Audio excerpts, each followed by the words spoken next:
Next is plank to hand. So to get in plank position and then just go up on your hands without rocking.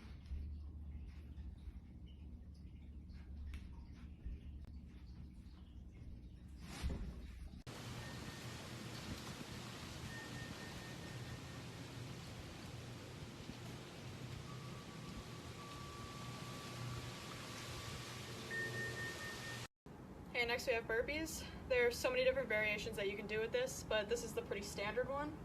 First, you go down to do a squat with your arms in between your knees. Jump back into a plank position with your feet pretty wide. Jump back forward, and then jump up. So that would look like this.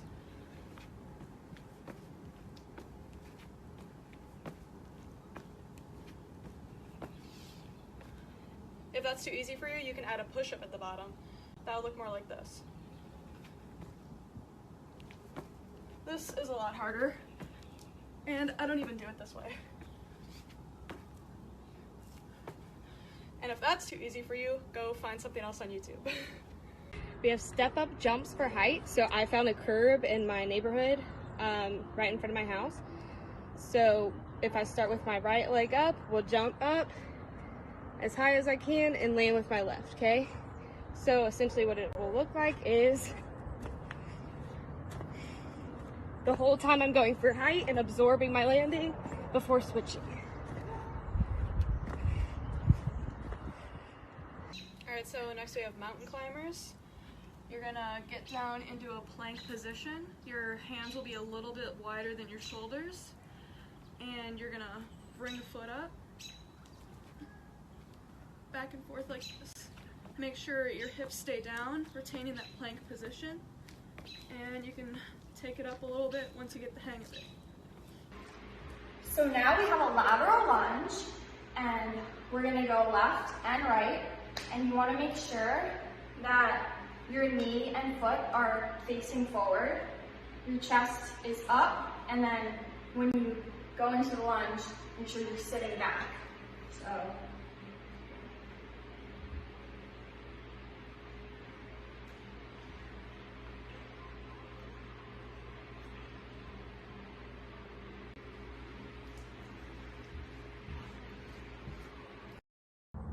All right, so now we have kettlebell swings. So this is where you get to get creative when it comes to weight. So I have a book bag right here, okay? Then I have like little 5-pound plates that go on dumbbells, but I'd rather show y'all what you can do at home if you don't have weights. So I'm putting these into the book bag. You can put whatever type of weight that you want to. Just try to get heavy, okay? So I'm loading it up, then zipping it up, then I'm grabbing the bottom of my book bag, okay? So, sorry, kind of hard. There we go. So we are keeping our feet about shoulder width apart. Then just like a kettlebell swing, you're going through and coming up, okay? So once again, it's a little awkward, I know. So I'm gripping, swinging, up, swinging.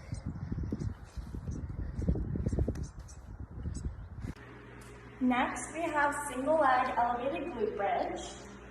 So you just need an elevated surface. You can use a chair or a couch, or I use chest. So what you're gonna do is lay on your back. One leg is gonna be bent on it like this. The other one straight up, and your foot is gonna be flat. So what you're going to do is up. Make sure your hips are driving up and squeeze the glutes.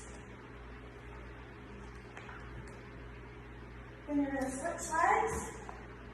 Make sure your legs are pointing up and your foot's flat. Hips driving up. Okay, so now we have a skater squat. And basically, this one's a little more challenging. So what I have here is I'm going to show you an easier way to do it and then a more challenging way to do it. So it's basically a regular squat, but it's going to be on one foot. The other leg's going to be bent like this. You can put your arms out in front or however you want. And then you're just gonna squat down. And then I'm just going as low as the pillows are. And up. Let's make it more challenging.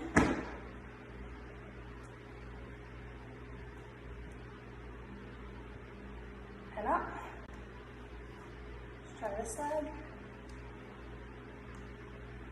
Up. And up. Next is the single elevated calf raise. So you can use like a curb or stairs. I like to have something to hold on to, so then you'll go up and then down slow, up fast, and down slow, and the other leg, up and down slowly, up and down slowly. So for sit-ups, you can use whatever weight that you want, or you could just use body weight. So if I'm just doing body weight, I'm crossing my arms, sitting up, touching my chest to my knees, okay?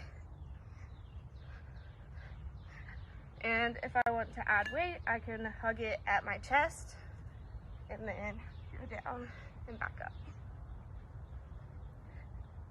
For this kind of sit-up, my heels are staying on the ground. Try not to use any momentum from going down to coming back up, so my heels shouldn't leave the ground. And just be sure you're completing full reps and touching your chest to your knees.